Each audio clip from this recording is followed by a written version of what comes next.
প্রিয় নবম এবং দশম শ্রেণীর শিক্ষার্থীরা, সবাইকে সসীম ধারার উপরে আরও একটি নতুন ক্লাসে স্বাগত জানাচ্ছি।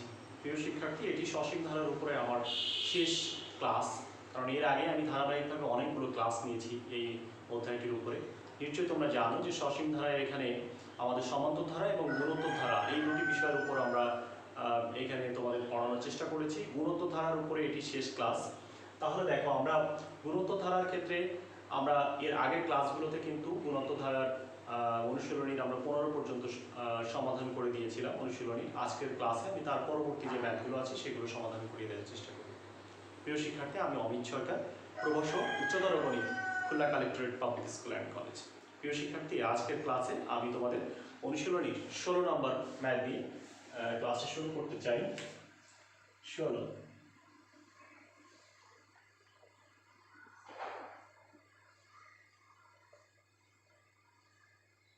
আমরা এখানে দেখি যে 2 + 4 + 8 + 16 + ... ধারাটির n সংখ্যক পদের সমষ্টি। এখন n সংখ্যক পদের সমষ্টি আমরা কিন্তু সমান্তর ধারার ক্ষেত্রেও শিখেছি, আমরা কিন্তু গুণোত্তর ধারার ক্ষেত্রেও শিখেছি। তাহলে প্রশ্ন হচ্ছে, আমি কোন ক্ষেত্রে n সংখ্যক পদের সমষ্টির সূত্রটি লিখব? তার আগেই তোমাকে যাচাই করতে হবে যে এই ধারাটি আসলে কোন ধারা। লক্ষ্য করো, তাহলে আমরা শুরুতে লিখতে পারি প্রদত্ত ধারা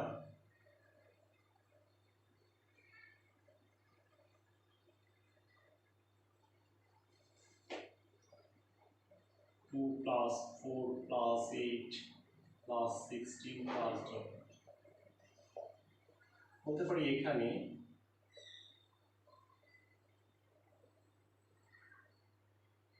দ্বিতীয় পদ 4/2, এটি আসলে 2, 8/4, 16/8। তাহলে বলতে পারি যে প্রদত্ত ধারাটি একটি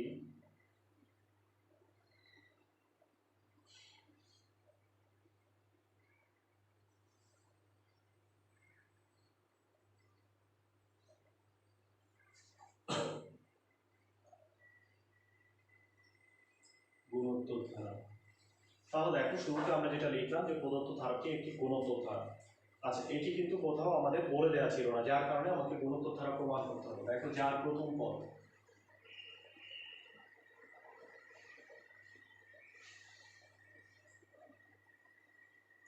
একটা স্মল a ইকুয়াল প্রথম পদ। এবার দেখি সাধারণ অনুপাত।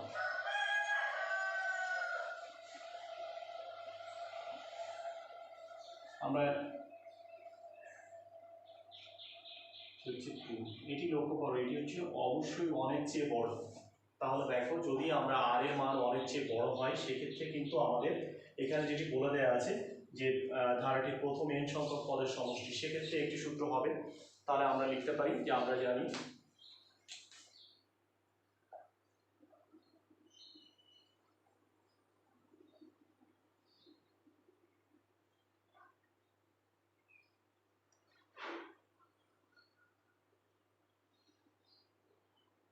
গুণোত্তর ধারার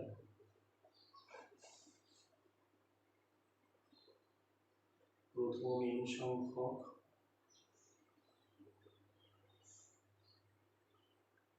পদের সমষ্টি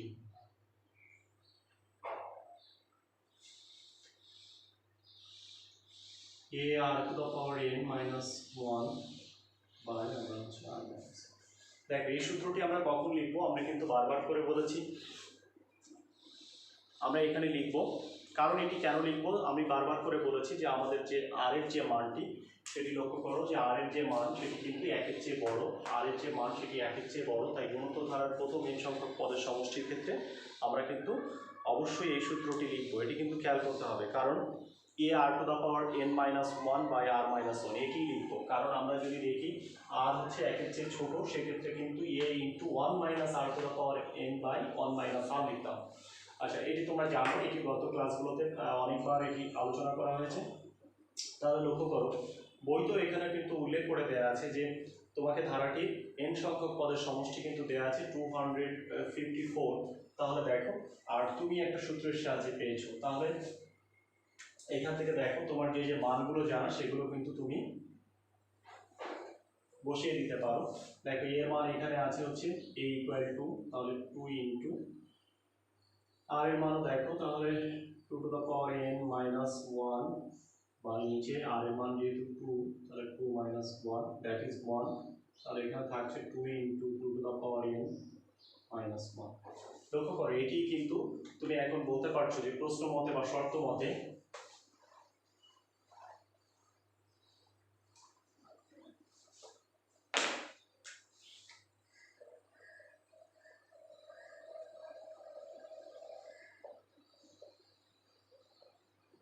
two into 2 to the power n minus 1 equal, এখানে কিন্তু আমাদের দেওয়া আছে সেটি হচ্ছে 254।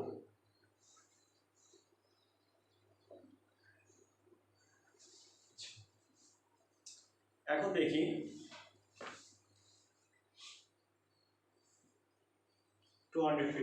এখন যদি একে আমরা 2 দিয়ে ভাগ করি তাহলে এখানে আসে 2 to the power n minus 1।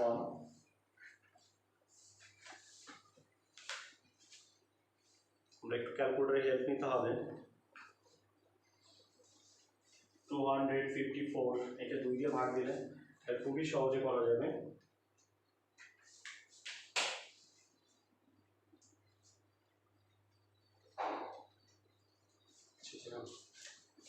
লক্ষ্য করি 2 একে 2, 2 দুগুণ 4, 7 দুগুণ 14, তাতে 127 আসে। 2 to the power n equal, এই 1টা যদি এর পাশে যে আমরা প্লাস করি তাহলে দেখি 128। 2 to the power n equal, দেখো 2 টু দ্য পাওয়ার কত করলে 128 আসে, তোমরা একটু দেখে নাও যে 2 টু দ্য পাওয়ার দেখো যদি 7 নাও তাহলে 128 চলে আসে। সেক্ষেত্রে 2 টু দ্য পাওয়ার 7ই আমরা নিব, অতএব আমরা যেটা বলতে পারি যে n ইকুয়াল 7। প্রিয় শিক্ষার্থী, এই ম্যাথটি যদি আমরা আরেকবার পড়ি তাহলে দেখো যেটি বলেছিল এত ধারাটি n সংখ্যক পদের সমষ্টি 254 হলে n এর মান কত। তাহলে লক্ষ্য করো আমরা n এর মান কিন্তু পেয়ে গিয়েছি, n এর মান হচ্ছে 7। তাহলে এটি আমাদের এই অঙ্কটির অ্যান্সার। ঠিক তোমরা এর পরবর্তী যে অঙ্কটি আছে যে এত ধারার 2n + 2 সংখ্যক পদের সমষ্টি নির্ণয় করো, তাহলে এই ম্যাথটিও কিন্তু তোমরা আশা করি নিজেরা করতে পারবা। যে এত যে পদ পর্যন্ত সমষ্টি বলেছে সেটি পরের কথা, অর্থাৎ n এর জায়গায় কিন্তু তোমাকে 2n + 2 লিখতে হবে সূত্রে। শুধু এই ব্যাপারটি খেয়াল রেখো যে n এর জায়গায় হচ্ছে 2n + 2 লিখবে। আর প্রথমে দেখাতে হবে যে ধারাটি একটি কী ধারা, ধারাটি একটি তোমাদের প্রথমে দেখাতে হবে ধারাটি একটি গুণোত্তর ধারা। তারপরে সেখান থেকে বলতে হবে যার প্রথম পদ a ইকুয়াল 2, তারপরে দেখাবে যে যেটি সেটি হচ্ছে সাধারণ অনুপাত। দেখেই বোঝা যাচ্ছে এখানে সাধারণ অনুপাত হচ্ছে -1, অর্থাৎ <1, সেটি 1-এর চেয়ে ছোট। তাই এক্ষেত্রে কিন্তু সূত্র এটি ব্যবহার করা যাবে না। এর পরবর্তী যে ম্যাথ আছে সেটি সূত্র ব্যবহার করবে a × 1 - r⁻n/1 - r। আশা করি তোমাদের বোঝাতে পেরেছি। ঠিক এরপরে চলে যাব আমরা 18-তে।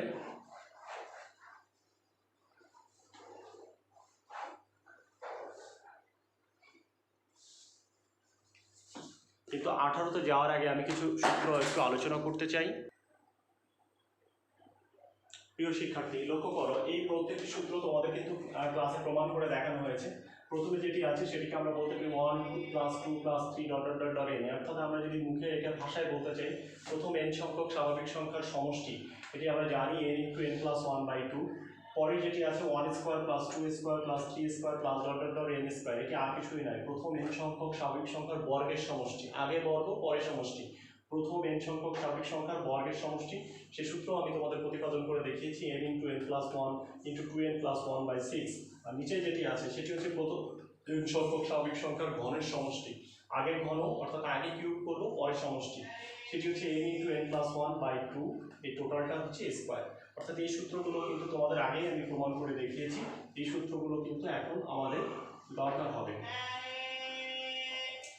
প্রিয় শিক্ষার্থী, লক্ষ্য করি এর পরবর্তী যে অঙ্কটি আছে সেটি হচ্ছে 18 নম্বর। কি দেওয়া আছে যে প্রথম n সংখ্যক স্বাভাবিক সংখ্যার ঘনের সমষ্টি এত হলে, ঠিক আছে, বলছে n এর মান নির্ণয় করো এবং ওই সংখ্যাগুলোর সমষ্টি নির্ণয় করো। অর্থাৎ প্রথম n সংখ্যক স্বাভাবিক সংখ্যার ঘন সমষ্টি, কিছুক্ষণ আগেই কিন্তু আমি তোমাদের শিখিয়েছি যে প্রথম n সংখ্যক স্বাভাবিক সংখ্যার ঘন সমষ্টিটা কিভাবে নির্ণয় করতে হয়, তাহলে সেখান থেকে সেই সূত্রটি আমরা ব্যবহার করব এবং সূত্রটি ব্যবহার করে সেখান থেকে কিন্তু আমরা খুব সহজেই এর মান কিন্তু বের করে ফেলতে পারবো।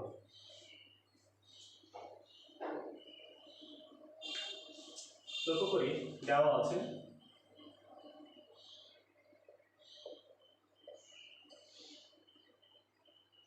কি দেওয়া আছে দেখো,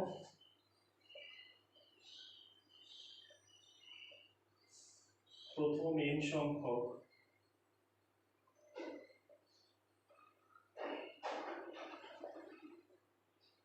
স্বাভাবিক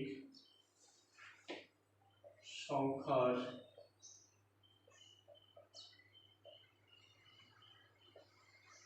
ঘনের সমষ্টি।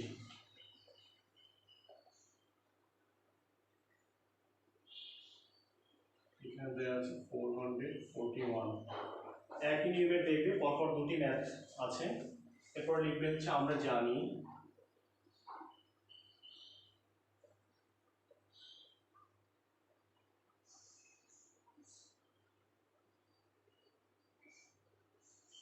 প্রথম n সংখ্যক স্বাভাবিক সংখ্যার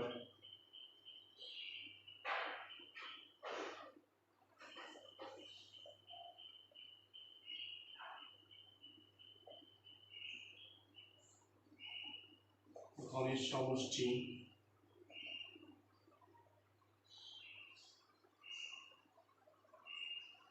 n into n plus 1 তাহলে এটি কিছুক্ষণ আগে তোমাদের দেখালাম। তাহলে এবার আমরা লিখতে পারি প্রশ্ন মতে বা শর্ত মতে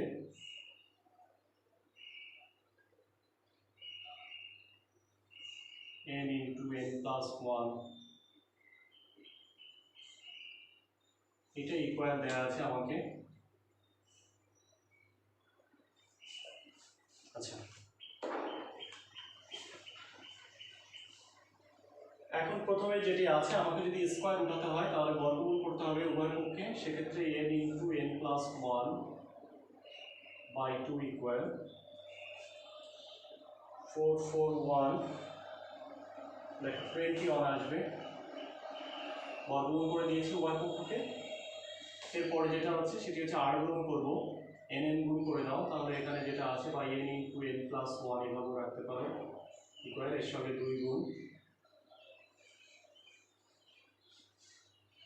সব কিছুকে এক পাশে আনতে হবে, n square plus n minus 42।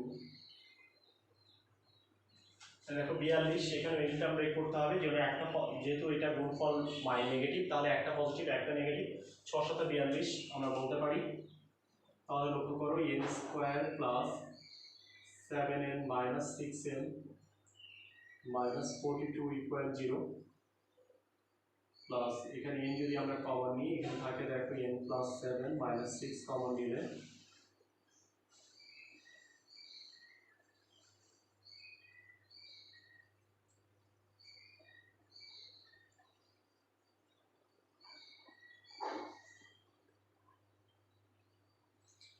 তাহলে লক্ষ্য করো আমরা n এর দুটো মান কিন্তু এখান থেকে পেয়ে যাচ্ছি, যে হয়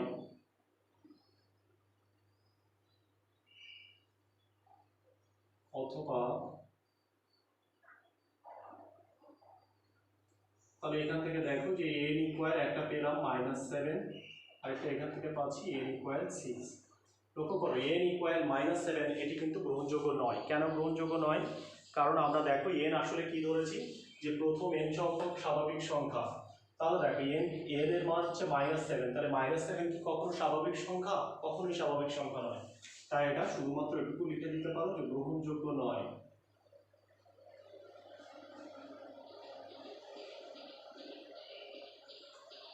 লিখতে পারো যে গ্রহণযোগ্য নয়, কি কারণে গ্রহণযোগ্য নয় সেটিও লিখতে পারো, যে কারণ এখানে পদ সংখ্যা ঋণাত্মক হতে পারে না সেটিও লিখতে পারি, বা n এখানে স্বাভাবিক সংখ্যা,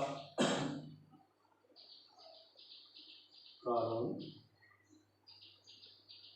পদ সংখ্যা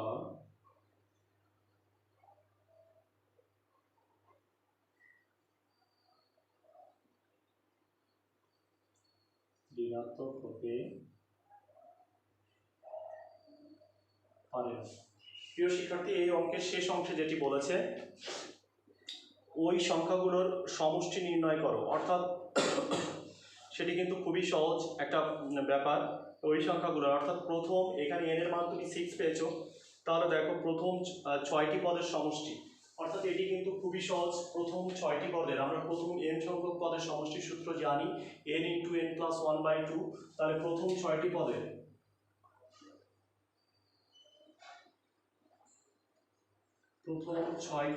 সমষ্টি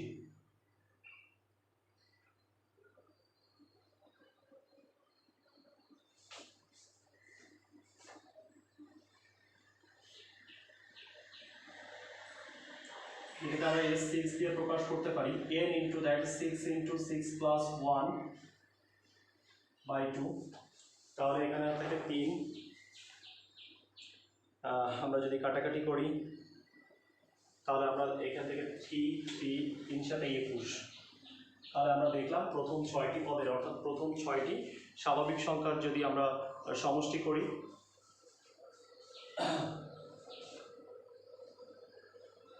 এটি হবে। আশা করি তোমরা বুঝতে পেরেছো। এর পরবর্তী যে ম্যাথ আছে সেটিও কিন্তু একদম একই রকম। বলেছে যে প্রথম n সংখ্যক স্বাভাবিক সংখ্যার ঘন সমষ্টি দেওয়া আছে, একদম একই, শুধু এখানে ডিজিটটা চেঞ্জ হয়ে হবে 2 to 5।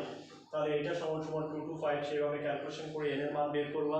হ্যাঁ, এরপরে বলেছে যে ওই সংখ্যাগুলোর বর্গের সমষ্টি, n এর মান যা হবে ঠিক ততগুলো স্বাভাবিক সংখ্যার বর্গের সমষ্টি, এভাবে তুমি বলতে পারো। তাহলে প্রথম এখানে যেমন 6টি পদের সমষ্টি বের করেছিলাম, 6টি স্বাভাবিক সংখ্যার সমষ্টি, প্রথম 6টি এভাবে লেখা যাবে স্বাভাবিক সংখ্যার সমষ্টি। এভাবে হতে পারতো, প্রথম 6টি স্বাভাবিক সংখ্যার বর্গের সমষ্টি চাইতে পারতো, তখন কিন্তু যে সূত্রটি আমরা ব্যবহার করব সেটিও আমাদের জানা, n × n + 1 × 2n + 1/6। অর্থাৎ সেটি কিন্তু আমাদের 19 নম্বরে ব্যবহার করতে হবে। আগে n এর মান বের করে তারপরে ওই সংখ্যাগুলো বর্গের সমষ্টি। তোমাদের কিছুক্ষণ আগে দেখো সূত্র শিখিয়েছি, 20 এবং 21 নম্বর অঙ্কে শুধু ওই দুটো সূত্র ব্যবহার করলেই হয়ে যাবে। আমরা প্রথম n সংখ্যক স্বাভাবিক সংখ্যার ঘনের সমষ্টি শিখিয়েছি, বর্গের সমষ্টি। জাস্ট ওই সূত্রগুলো একটু লিখে দিবে, 20 নম্বরে বাম পক্ষে ডান পক্ষে লিখে দিবে, 21 নম্বরেও লিখে দিবে, সূত্রগুলো লিখে দিলে দেখবে তোমাদের প্রমাণটা হয়ে গিয়েছে। আর 21 নম্বরে দেখবে n এর মান তোমরা খুব সহজেই নির্ণয় করতে পারো। প্রিয় শিক্ষার্থী, এখন আমি 22 নম্বর ম্যাথটি সমাধান করে অনুশীলনীর অঙ্ক শেষ করতে চাই।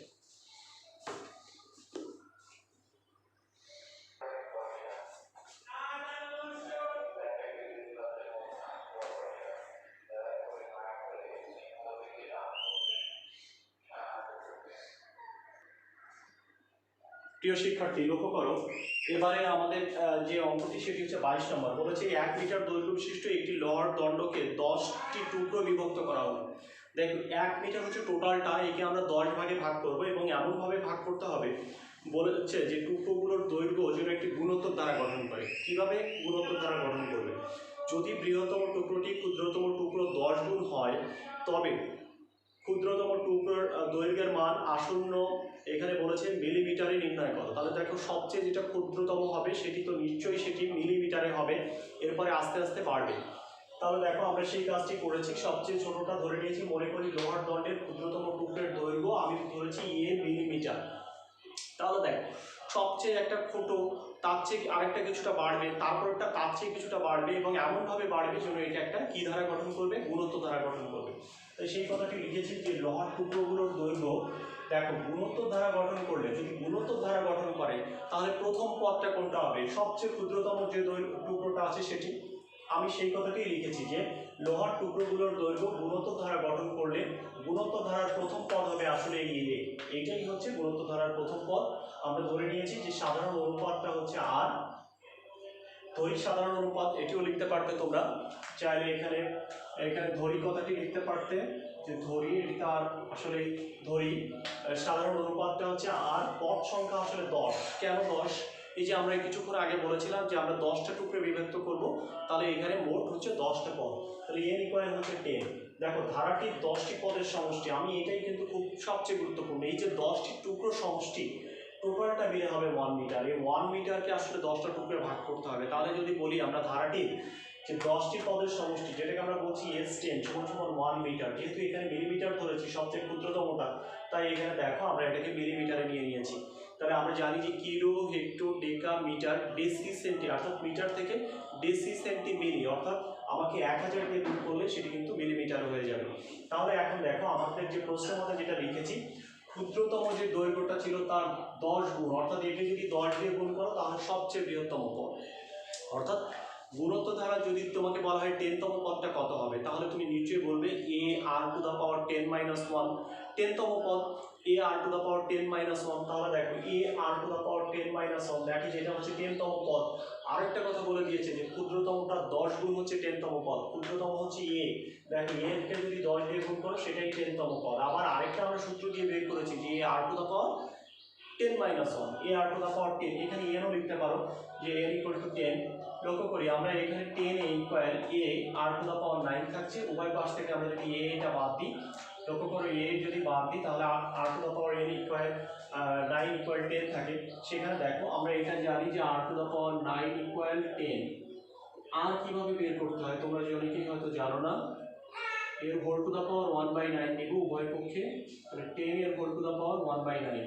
আসলে উভয় পক্ষে হোল টু দা পাওয়ার 1/9 নিলে পাওয়ারের সাথে পাওয়ার গুণ হওয়ার কারণে r হয়ে গিয়েছে, তাহলে r ইকুয়াল 10 টু দা পাওয়ার 1/9। এটা যদি ক্যালকুলেটরের সাহায্যে করো তোমরা, ক্যালকুলেটর এভাবে লিখবে যে 10 একটা ক্যারেট চিহ্ন দিবে টু দা পাওয়ার, তারপরে একটা ব্র্যাকেট ওপেন করবে, তারপরে 1/9 এভাবে লিখতে পারো। লিখলে দেখবে এটা চলে আসছে 1.23। তাহলে আমরা দেখতে পেলাম যে আর কে ছিল যে ধারাটির সাধারণ অনুপাত সেটির মান হচ্ছে 1-এর চেয়ে বড় হয়ে গেছে। তার মানে বলতো ধারাটির প্রথম 10টি পদের সমষ্টি, তাহলে সেটির জন্য আমাদের কোন সূত্র ব্যবহার করতে হবে? তাহলে আমরা এখন লিখতে পারি যে ধারাটির প্রথম 10টি পদের সমষ্টি, লক্ষ্য করো যেটাকে আমরা বলছি যে S10 ইকুয়াল, লক্ষ্য করো a ইন্টু আমরা এখানে লিখবো r to the power n minus 1 by নিচে হচ্ছে r মাইনাস 1। কেন এটা লিখবো? লক্ষ্য করো যে r এর মান অবশ্যই এখানে 1 এর চেয়ে বড়, এই কথাটি কিন্তু বলে দেওয়া আছে। তাহলে লক্ষ্য করো S10 তোমার সামনে দেওয়া আছে, S10 মানে হচ্ছে এইটা ইকুয়াল, আমরা এখানে দেখো আমরা এর মানটা জানি না, তাহলে দেখো a থেকে গেল এখানে a ইন্টু আমরা কিন্তু r এর মান জানি, তাহলে এখানে আমরা এখানে দ্বিতীয় বন্ধনী ব্যবহার করবো যে 1.29 এর whole to the power n এর মান আমরা জানি n হচ্ছে 10 মাইনাস 1 ব্র্যাকেট ক্লোজ, আর নিচে আমরা r এর মান জানি সেখানে হচ্ছে 1.29 মাইনাস হচ্ছে 1।